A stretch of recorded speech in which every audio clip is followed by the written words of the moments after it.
вечером придет тайфун. Бич. Смена белья через 80 километров. Крабик, тебе нравится? Противомоскитные устройства.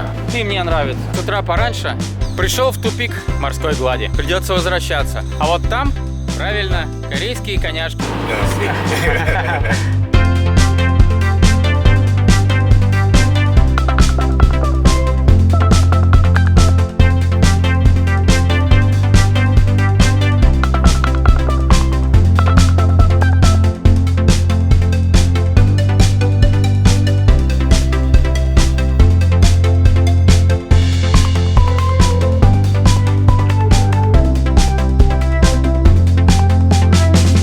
Перестаю удивляться. Мусорные баки вырабатывают электроэнергию и с удовольствием ей пользуются. И все очень сильно расплывается под водой, так еще и морская вода затянута багровыми тучами, и можно выбрать несколько компрессоров. Кстати, у подножия горы располагается холодильник, микроволновка, газовая плита, точнее электрическая. Разгоняет своими огромными лопастями потоки лавы, которая застыла в процессе извержения. Кстати, остров омывается водами разветвленной сети троп. Без очков это смотрится, конечно, весьма эпично. Конечно. В хостеле установлены настоящие джунгли, друзья мои, для сортировки мусора. Потому что сила. У меня зрение само по себе не очень. А теперь автостоп с полетами на дроне. Ну и в целом здесь очень чисто и аккуратно.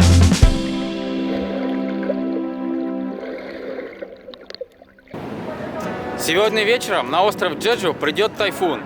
Уже сейчас все небо затянуто багровыми тучами и периодически накрапывает дождь. Поэтому с утра пораньше я отправился, чтобы осмотреть набережную и порт. Кстати, остров омывается водами Южно-Китайского моря, которое входит в акваторию Тихого океана. Крабик, тебе нравится Южно-Китайское море? И мне нравится. Пришедший так не кстати со стороны Японии тайфун потихоньку набирал силу, и по прогнозу южнокорейского гидромедцентра должен был бушевать аж целую неделю. Пока природная стихия готовилась обрушить на остров Чеджу всю свою мощь, я решил прогуляться по нарезу к маяку, с которого открывается замечательный вид на городской пейзаж на фоне близлежащих гор.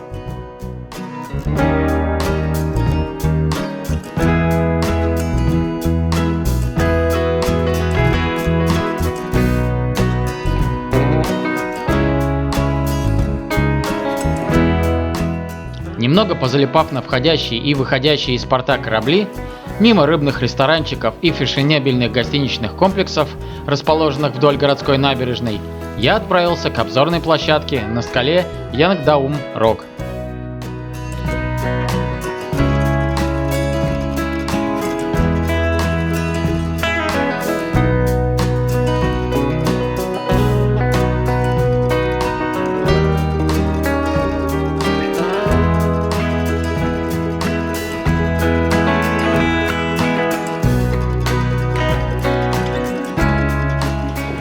По дороге к скале, которая является достопримечательностью набережной Ченджу, наткнулся на атмосферное местечко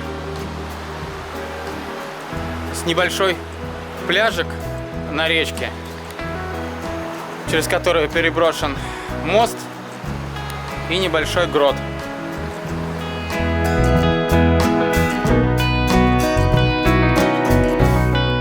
Местечко действительно весьма живописное и представляет собой устье небольшой реки, бегущей в глубоком каньоне и впадающей в море, через которую переброшен подвесной мост. По одну сторону моста находится деревянная беседка, а по другую – металлическое сердечко, на котором молодожены оставляют замочки от своего семейного счастья.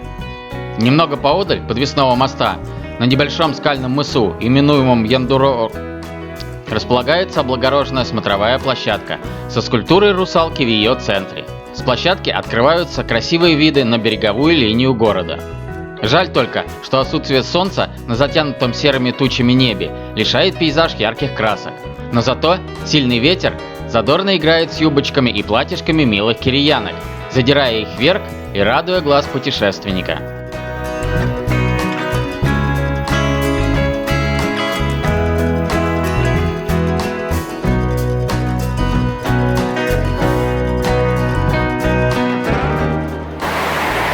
пути к хостелу мне попался зоомагазинчик с няшными бабаками. Да, было бы здорово обзавестись верным четвероногим другом в моем путешествии. Однако в условиях кругосветки это сделать весьма проблематично, а жаль.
Гестхаус в Ченджу без сомнения лучший из тех, в которых мне довелось побывать за время моего путешествия. Просто невероятное отношение к деталям, к декору, к интерьеру, а у хозяина особое отношение к чистоте. Уборка помещений, смена белья и стирка полотенец производится каждый день. В хостеле установлены освежители воздуха и противомоскитные устройства. На кухне есть все необходимое для приготовления пищи: холодильник, микроволновка, газовая плита, точнее электрическая, а также мусорные баки для сортировки мусора. В проживание включен также завтрак. Ну и в целом здесь очень чисто и аккуратно. Прилетевший вместе со мной так не кстати на остров Ченджу тайфун спутал мои карты и заставил просидеть меня в хостеле 2 лишних дня. Однако сегодня утром выглянуло солнышко и пора отправляться в путь. Надеюсь, оставшегося у меня времени хватит, чтобы увидеть все самые основные красоты этого острова. Вперед! Я покидаю свой гостеприимный гестхаус и направляюсь в западную часть острова, чтобы посетить один из его красивейших пляжей. А добраться туда я попробую автостопом. Прежде чем начать стопить машину, мне предстояло добраться до трассы на выезде из города, до которой по моей карте от моего хостела насчитывалось порядка 7 километров. Наверняка этот путь можно было бы проделать на автобусе, но я решил прогуляться пешком по зеленым и очень уютным улочкам города. Тем более, что тайфун уже окончательно покинул остров и установилась теплая и солнечная погода, гулять в которую было одно удовольствие, даже несмотря на тяжелый и громоздкий рюкзак за плечами.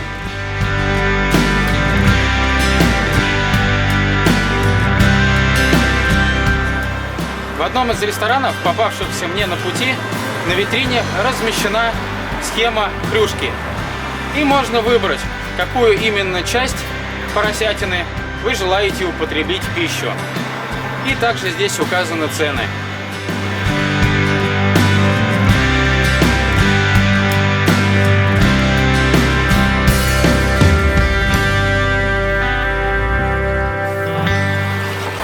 Выбрался я за пределы города, заняло у меня это примерно час, и сейчас я буду стопить машину. Надо сказать, что опыт автостопа на Ченджу у меня уже был. Во второй день я доехал из музея любви до хостела с корейцем, работа которого связана с полетами на дроне. Правда, по-английски он совсем не говорил, поэтому общаться не получилось. Но спасибо ему большое за то, что подвез. А теперь автостоп.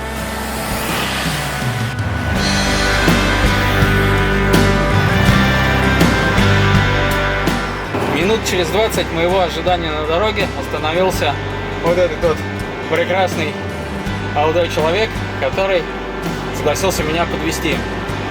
Надо сказать, что к этому моменту я уже слегка подрастроился, думал, что корейский автостоп сегодня мне не соблаговолит, потому что подъезжали в основном только таксисты. Видимо, корейцы не очень понимают, что такое автостоп.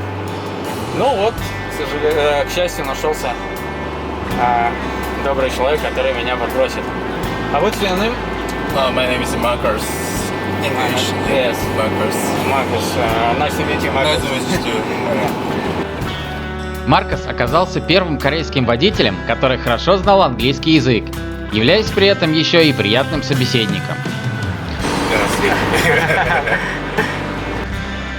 Маркос поведал мне, что неоднократно бывал за границей и работал там в иностранных компаниях, а в настоящее время трудится в сфере общественного питания и обслуживает сеть ресторанчиков на острове Чеджу. Пока я любовался красотами дороги, пролегающей вдоль моря, Маркос рассказал мне о корейской кухне и порекомендовал хорошие кафе, а также показал на карте красивые места на острове, которые мне обязательно стоило посетить. Let's see the red container box. And behind there, they have some big house and a big restaurant in there. They is very famous in this beach. Ну все, друзья мои, вот я и на пляже южнокорейского острова Чеджу. Пляж называется Хэндеок Бич. С первых же секунд пребывания на пляже Хамдеок я находился в полном восторге от окружающей меня красоты. Вокруг царила просто нереальная чистота и порядок, а множество скульптур и арт-объектов гармонично дополняли природный ландшафт, придавая ему особенный колорит. Огромный песчаный пляж, теплые бирюзовые воды Южно-Китайского моря и гора Сео-Юбонг создавали потрясающую атмосферу гармонии и релакса.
Так, ну что, устроим заплыв?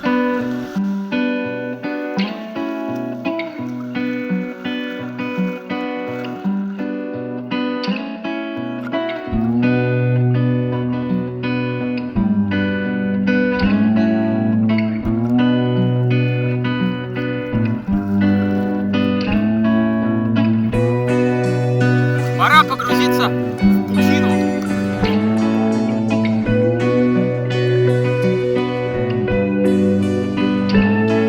поплавать камешком. Может быть, там есть коральчики. Ну, или просто какая-нибудь живность.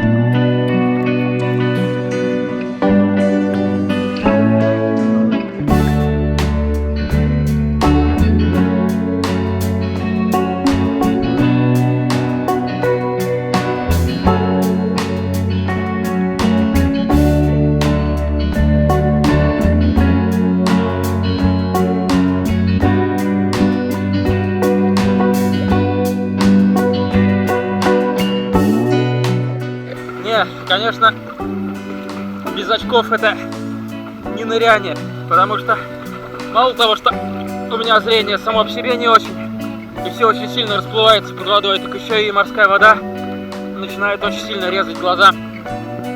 А лучше, конечно, всего маску с трубкой, но это лишний вес и объем, который я себе позволить не могу. Рюкзак и так забит под завязку. Так что надо будет прикупить очечки перед Азией. Все-таки Филиппины, Индонезия, Таиланд, может быть, Папуа-Новая Гвинея. Все это океан, где можно будет замечательно понырять. Вот как-то так. Ну а пока просто купаюсь. Благо, сегодня погода к этому очень даже располагает.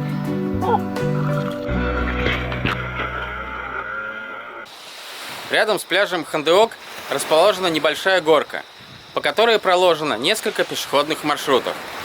По одному из них я сейчас и отправлюсь, чтобы посмотреть, какой вид откроется с этой горы на близлежащую бухту и городок. Не перестаю удивляться корейской изобретательности и продуманности. У подножия горы располагается несколько компрессоров.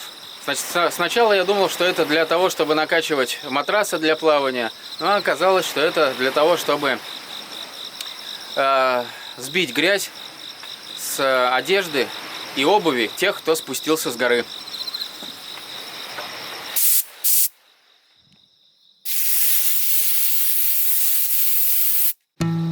Ох уж эти корейцы. Абсолютно все пытаются облагородить и сделать максимально удобным для жизни. Даже горы. Как же это непривычно лицезреть русскому человеку. Для удобства трекинга тропы промаркированы. Данный участок тропы ходит сразу в два маршрута – красный и синий.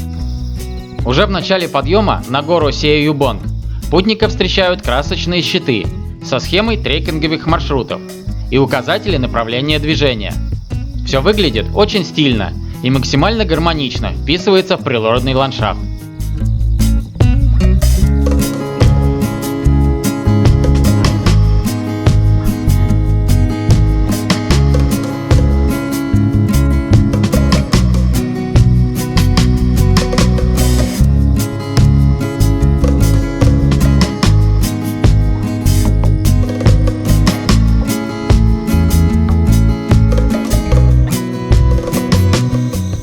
Настоящие джунгли, друзья мои. И главное, смотрите, все как оформлено. Везде колышки, натянута веревочка, чтобы не урваться вниз. Ступеньки. Пришел в тупик одного из направления разветвленной сети троп. Придется возвращаться. А вот там материковая часть Кореи. Через примерно 80 километров морской глади.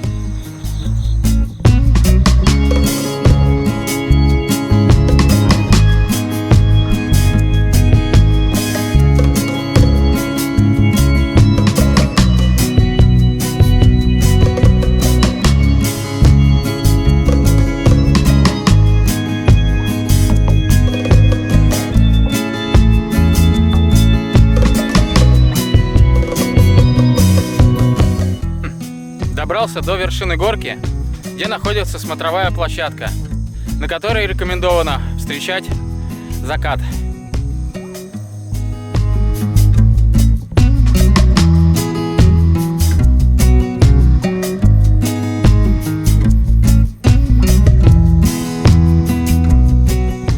На лугу пасутся правильно, корейские коняшки.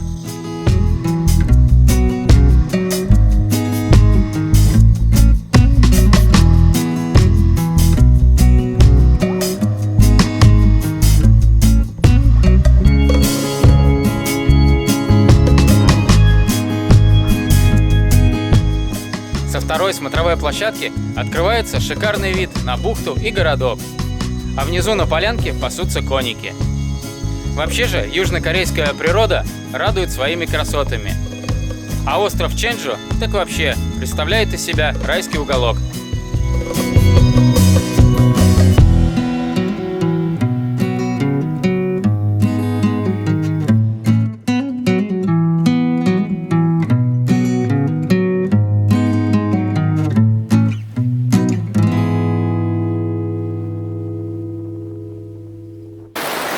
Очередное утро на острове Чеджу. Из-за капризов погоды я немножко задержался на пляже Хомидук-Бич.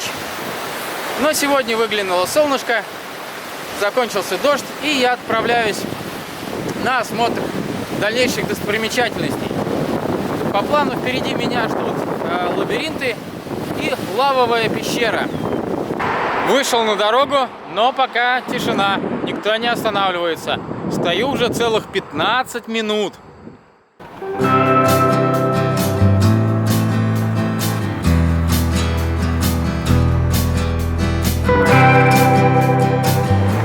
What is your name?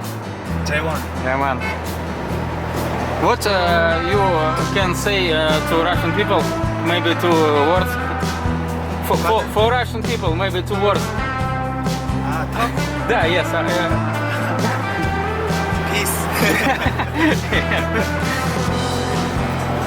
Вот этот хороший человек меня согласился подвезти, так что огромное ему спасибо за это. Thank you very much.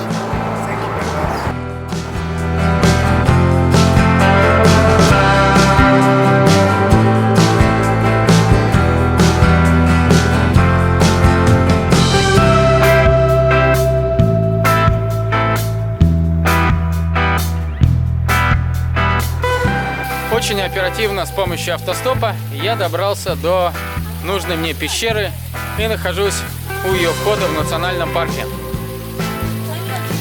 Отдельное спасибо хотелось бы сказать корейцам за их отзывчивость и гостеприимность. Это был мой третий автостоп, и все 3 раза водители довозили меня до нужной мне точки назначения. Прям до входа, что называется. За это им огромный респект и уважуха. Ну, а мне пора в подземелье.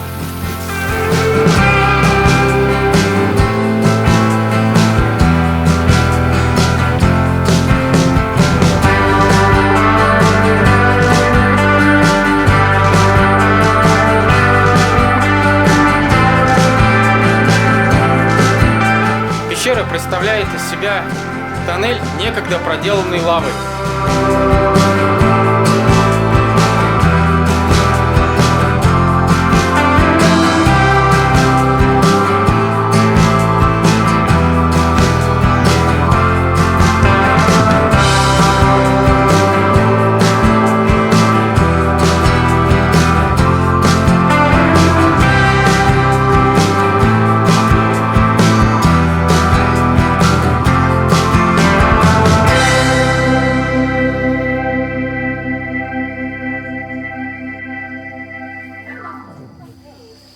Пришло время спуститься в подземелье. У-ху-ху-ху.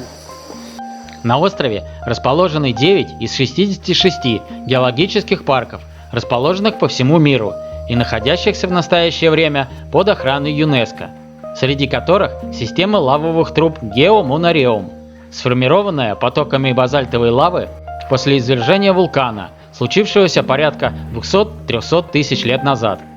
Лавовая труба Манджангуль является самой крупной в пещерной системе Гео-Монареум. Она простирается на 9 километров, а ее галереи достигают высоты в 30 метров, а ширины в 23 метра. Надо сказать, что место весьма популярное у корейцев. И народу, мягко говоря, немало здесь. Наряду с размерами впечатляет и внутренний облик пещеры. своды которой украшены разноцветными орнаментами из карбонатов и бесчисленными минеральными отложениями, часто встречаемыми в лавовых трубах. Они включают в себя лавовые сталактиты и сталагмиты, лавовые колонны и лавовые камни, гелектиты, пещерные кораллиты и скамейки, а также лавовые плоты, мосты, полки и борозды. А вот на фотографии показано, как потоки лавы, устремляясь из недр земли на поверхность, оставляли на горной породе борозды. Смотрится, конечно, весьма эпично. Местная фауна представлена пещерными пауками и колонией летучих мышей. Около 30 тысяч обыкновенных длиннокрылов обосновались в этой трубе, образовав таким образом самую крупную колонию летучих мышей, живущих в Корее.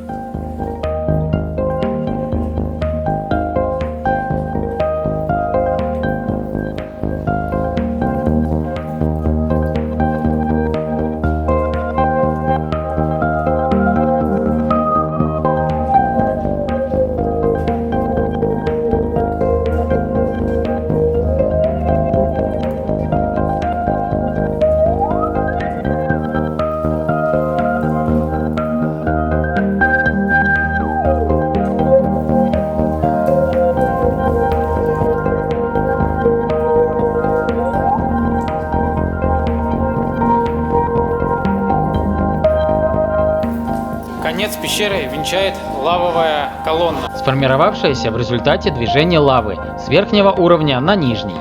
Эта грандиозная колонна является самой крупной в мире, и ее высота составляет 7,6 метра.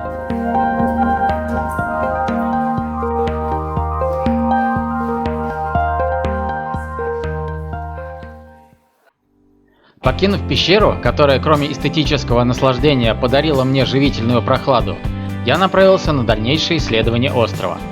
Кстати, Чеджу является самым крупным среди 4000 островов, принадлежащих Республике Корея, и при этом самым удаленным из них. Мягкий морской климат острова Чеджу гармонично сочетается с уникальным природным ландшафтом, созданным вулканической активностью. А сам остров представляет собой потухший древний вулкан, являясь одним из самых красивейших в восточно-азиатском регионе. Чеджу – особая автономная провинция Южной Кореи, включенная в список всемирного наследия ЮНЕСКО. А по итогам международного конкурса, проведенного в 2011 году известным швейцарским фондом, попал в рейтинг 7 новых чудес света. За мной огромнейший ветряк разгоняет своими огромными лопастями потоки воздуха. Сила! Все корейцы молодцы! Вырабатывают электроэнергию и с удовольствием ей пользуются. Я думаю, что многочисленные памятники природы и чудесные пейзажи острова никого не смогут оставить равнодушным. Что же касается меня, то я попросту влюбился в остров Чеджу с первого взгляда. И думаю, что это взаимно, ибо он уже подарил мне и еще подарит множество красот и незабываемых впечатлений. Ведь мое путешествие по острову продолжается.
В очередной раз убеждаюсь, что закат на море – самое чудесное явление природы.